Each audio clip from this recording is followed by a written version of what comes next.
and Indian students in Canada in view of the growing anti-India activities and politically condoned hate crimes and criminal violence in Canada.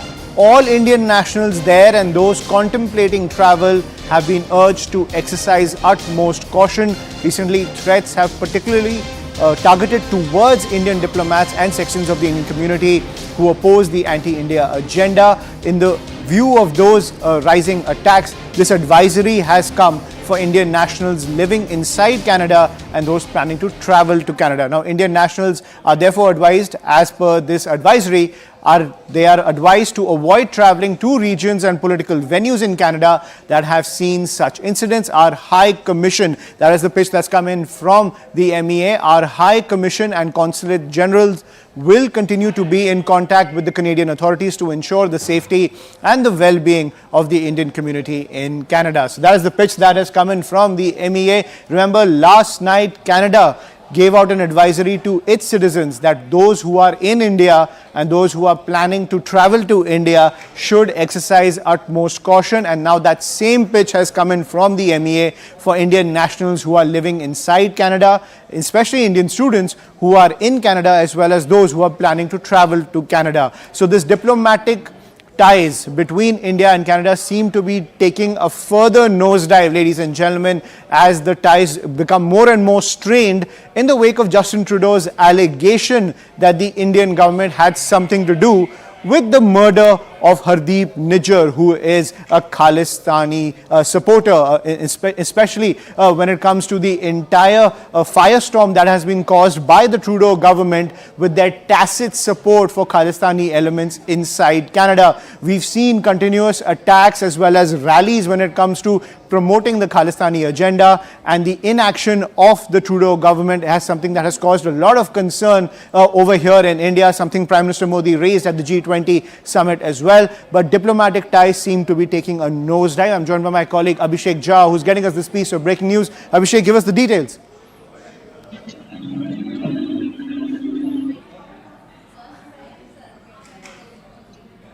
Abhishek, can you hear me?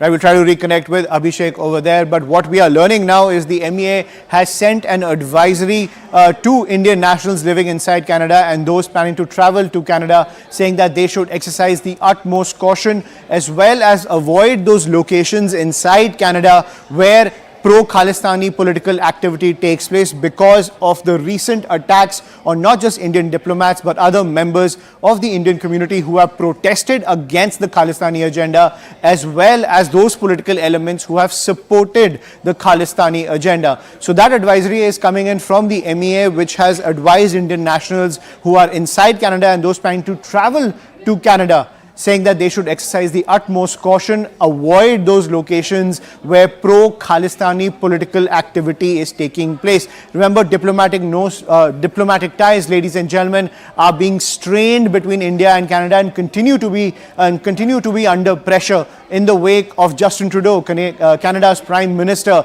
His entire pitch that when it comes to the murder of Hardeep Nijjar, who was murdered back in June during a shootout in Surrey, Justin Trudeau has said that the Indian government has some potential links to that entire murder. Now, at the same time, the opposition inside Canada has also questioned Justin Trudeau, saying that can you furnish more evidence after making that stunning charge that the Indian government has something to do with the murder of Hardeep Nijjar. So a lot of political pressure on Justin Trudeau, who is currently in a coalition, is in a coalition government with the NDP, the National Democratic Party, which is led by a pro-Khalistani supporter. So that is the pitch that's coming from the MEA when it comes to advisory to Indian nationals who are in Canada and those who are planning to travel to Canada. I'm joined by my colleague Abhishek Jha, who's joining us live when it comes to this diplomatic tussle between India and Canada.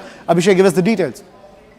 Of course, in the wake of the latest diplomatic spat that has erupted after the allegation of the government over the alleged role in Hardeep Singh Nijjar's killing, there has been a lot of escalation. We have seen Canadian High Commission also releasing its latest advisory expressing concern and advising the children not to travel into the part of the country in the while they have not given any specific detail as to why this latest upgrade in security situation or advisory has been given. We can understand with the latest, tussle that is ongoing between India and Canada.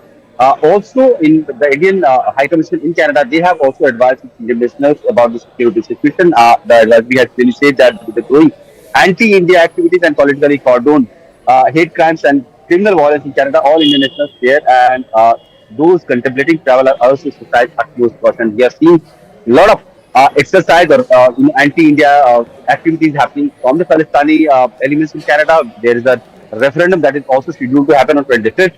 In the past, also there have been several referendum in various parts of Canada, especially where the Indian and Sikh population is highly concentrated in Canada. That has happened, and that has happened despite India raising flag and asking Canadian government to act on this. But Canadian government has let them happen on the pretext of freedom of expression and democratic right to protest.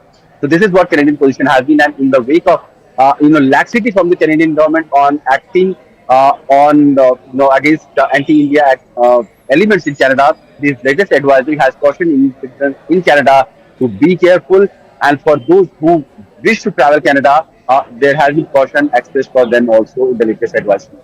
Right, and Abhishek, what more are you learning from the MEA? Are there any kind of back channel talks that are taking place when it comes to trying to normalize diplomatic ties between the two countries? Because this seems nothing more than a political pitch coming in from Justin Trudeau.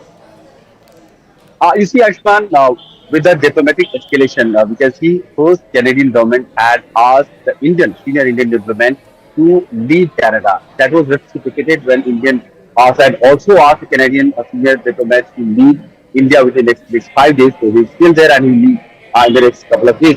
But apart from that, there has not been any major push on the diplomatic community, at least officially, where the relation has been degraded. The High Commission in both the countries are very much there. They are working. Indian diplomatic community, they have been provided with all the protocols, security and safety that has been extended till now. And the countries have not explicitly raised any issue regarding the presence of diplomatic community. The security head of India in Canada and the intelligence head of Canadian agencies in Delhi, they have been asked respectively to go back to their countries. Apart from that, the high commissioners have been working, visas have been being issued. The diplomatic community in Canada of India and the Canadian diplomatic community in India, they are being extended all the protocols. So there has not been escalation to the next level, but the kind of vibe that we are having with India and Canada on the issue of latest allegation that the government has put against India, there is sort of unpredictability and uncertainty looming large, and we could also connect the latest advisory, the security advisory that the Canadian High Commission has issued for its citizens, and Indian High Commission has also issued for its citizens in Canada in that context. Right, and Abhishek,